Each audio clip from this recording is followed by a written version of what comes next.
नमस्कार दोस्तों, आज की वीडियो में आपका फिर से स्वागत है। पहले तो मैं आप सभी को एग्जाम की शुभकामनाएं देना चाहूँगा। बेस्ट विशेष आपको मेरी तरफ से कि आप सभी अच्छे नंबरों से पास हो और अच्छे रैंक लाए, आपके अच्छे नंबर आए। आपको मेरी तरफ से बहुत सारी ढेर सारी शुभकामनाएं। तो आज मैं जो आपको वीडियो बताने जा रहा हूँ कि आप किस तरह से पेपर में अच्छे नंबर ला सकते हैं, इस बारे में हम बात करेंगे। तो पहले आप चैनल को सब्सक्राइब कर लीजिए, यहाँ पे आपको एचपी से रिलेटेड नोटिस आपको इन्फॉर्मेशन मिलती रहेगी।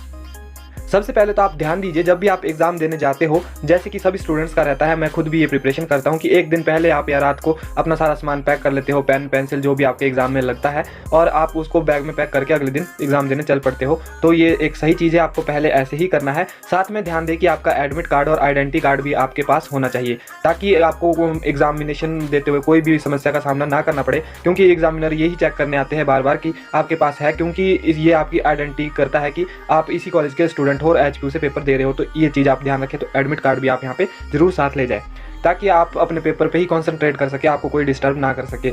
और जो स्टूडेंट्स पर्ची बनाते हैं उनको कह दूं कि आपको पता होता है कि क्वेश्चन पेपर में क्या क्वेश्चन आते हैं, तो इससे अच्छा आप उसे पढ़ के जाए।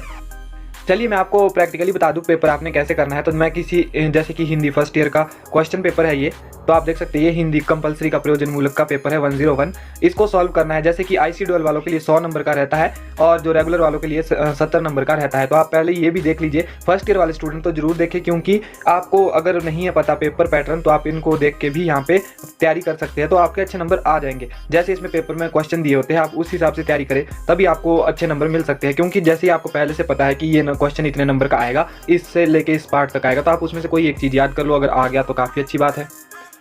चलिए शुरू करते हैं पहले प्रश्न से। देखिए यहाँ पे आपको लिखा है कि प्रश्नों के उत्तर दीजिए। तो इसमें 14 क्वेश्चन है, आपको 14 ही करने हैं। इस बात का भी आप ख्याल रखें कि जितने क्वेश्चन पूछे गए हैं आपको उतने ही करने हैं। कहीं आपको बोला गया है कि 4 क्वेश्चन करो, वहाँ पे 5 दिए हैं, तो आपने 4 ही करने हैं। 5वीं की आवश्यकता नहीं है, कोई भी टीचर इतने जल्दी नहीं देखता है।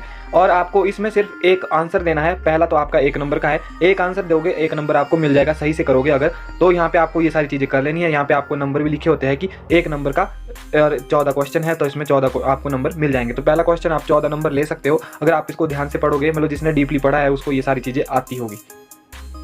वैसे मैं हिंदी सब्जेक्ट की बात नहीं कर रहा हूँ, लेकिन फिर भी आप ध्यान दीजिए, यहाँ पे लिखा गया है कि प्रश्न नंबर 2, इसमें जो ये अथवा लिखा है यहाँ पे अथवा, इसमें से आपको कोई एक करना है। मतलब दोनों नहीं करने हैं, एक करना है। कई बच्चे क्या करते हैं कि दोनों ही कर देते हैं, इसलिए जहाँ भी अथवा लिखा हो उनमें से एक क्वेश्चन करना है। और वो क्वेश्चन आपको यहाँ पे जो आगे उसके आगे लिखा होता है कि वो कितने नंबर का क्वेश्चन होता है। तो यहाँ पे 7 और 7 14, मतलब इसमें से 2 क्वेश्चन करने हैं, जैसे कि और ब में से, और इसका भी अथवा लिखा है। वैसे ही यहाँ पे भी आपको सिर्फ 2 ही क्वेश्चन करने हैं। पहले यहाँ पे अ के जो 2 है, जैसे छात्र का पत्र और अध्यापक का पत्र, इनमें से एक करना है। दूसरे ब में से अनुवाद की आवश्यकता है, या उपयोगिता पर प्रकाश डालिए, और जो आगे दिया है अनुवाद के विभिन्न प्रकारों का उल्लेख कीजिए। इनमें से एक करना है, तभी आपको 7 नंबर मिलेंगे। तो इसमें क्या होता है कि हिंदी का तो मैं आपको बता दूं कि 14 नंबर के ही क्वेश्चन होते हैं, आपको पूरे 70 नंबर पूरे कर दिए जाते हैं। ऐसे किया जाता है कि 7 नंबर के 2 क्वेश्चन डाल देते हैं एक ही क्वेश्चन के अंदर। तो यहाँ पे आपको इस तरह से ध्यान रखना है। और आपको पेपर स्टाइल कैसे करना है, जैसे कि कोई पत्र आया है, तो आपको अगर कोई भी पत्र है, चाहे इंग्लिश में हो चाहे हिंदी में हो, तो उसमें आपको करना क्या है कि पहले आप उसमें वो लिखिए कि जैसे कि आप लिखते आए हो परीक्षा भवन और जिसके लिए लिखा है टू द, जो भी आपका यहाँ पे रेफरेंस दिया जाता है, और उसमें दिनांक लिख लीजिए, फिर विषय लिखिए। तो ये जब इतना पार्ट लिखते हो आपका पेपर काफ़ी बड़ा हो जाता है। फिर बीच में आपको पैराग्राफ लिखने की आवश्यकता है, वो भी इसी से रिलेटेड होना चाहिए जो आपको टाइटल दिया हुआ है। और बीच में पैराग्राफ लिखने के बाद लास्ट में आप धन्यवाद लिखो, अपना रेफरेंस दो कि कहाँ से एड्रेस दो, और बस हो गया जो भी आप लिखते हो। तो आपको अगर 7 नंबर का क्वेश्चन है, अगर आपने बीच में अच्छा भी नहीं लिखा है, तो भी आपको उसमें से 4 नंबर तो मिल जाएंगे, पक्का है। तो ऐसे आप नंबर यहाँ पे ले सकते हो।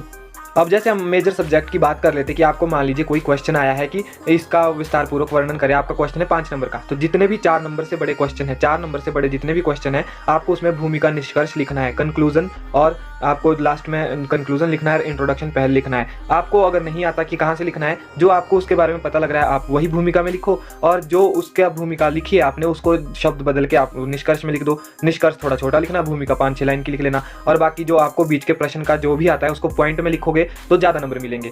और अगर आपके पास टाइम नहीं है तो आप उसका चार्ट भी बना सकते हो। जैसे कि आपको पूछ लिया कि इसके भेद कितने होते हैं, ऐसी एग्जांपल दे रहा हूँ, तो आपने बीच में उसका गोला जैसा सर्कल बना देना है, उसके अंदर लिख दो, 2 लाइनें इधर को खींच दो कि कितने भेद होते हैं और उनके भेद लिख दो। आपको उसमें से 5 में से 2 नंबर तो दे ही देंगे चार्ट में कि इसको आता है। कई टीचर तो चार्ट देख के 4 नंबर भी दे देंगे।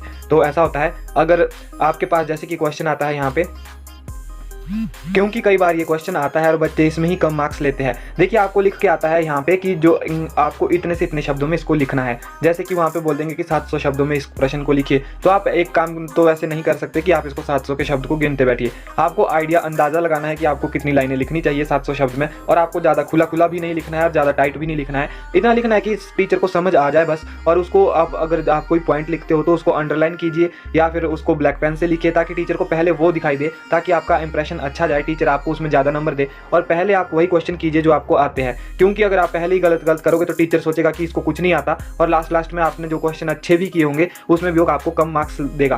तो इसलिए ये स्ट्रैटेजी होती है पेपर करने की। तो पहले आप अच्छे से जो क्वेश्चन आते हैं उनको कीजिए, पॉइंट बना के लिखिए, ताकि प्रश्न भी बड़ा लगे, क्योंकि जब पॉइंट बनाते हो तो दो लाइनों का गैप हो जाता है बीच में, और आपको थोड़ा सा पैराग्राफ भी इस स्टाइल से लिखना होता है, ताकि टीचर को भी देखने में ऐसा ना लगे कि हम कोई इतना बड़ा पैराग्राफ पढ़ रहे हैं। एज ए टीचर आप पेपर दे के देखो कि हम पेपर बच्चों के चेक कैसे करेंगे।